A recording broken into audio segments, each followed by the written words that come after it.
దేవుని బిడ్డలారా, తండ్రి దేవుడు విశ్వములో ఉన్నటువంటి ఆకాశాన్ని, భూమిని, జంతువులను అన్నిటిని సృజించిన తర్వాత ఆయన కంటికి ఇదంతా బాగానే ఉందని అనిపించింది. దేవుడు మంచిగా చేసేదానిని మంచిది కాదని చెప్పడానికి మనం ఎవరం? మనలో కొంతమంది, కాదులే మీలో కొంతమంది విశ్వాసులు అంటారు, మంగళవారం మంచి రోజు కాదు, మంగళవారం మంచి కార్యాలు ఇంటిలో జరిపించం.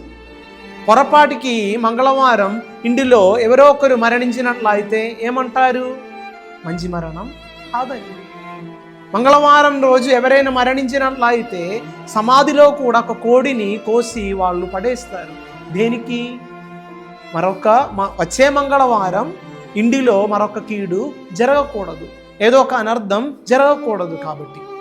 కానీ ప్రియమైన సహోదరి సహోదరులారా, నీ యొక్క ఆత్మని బట్టి నిర్ణయం తీసుకునేది జంతువులు కాదు, మానవులు కాదు.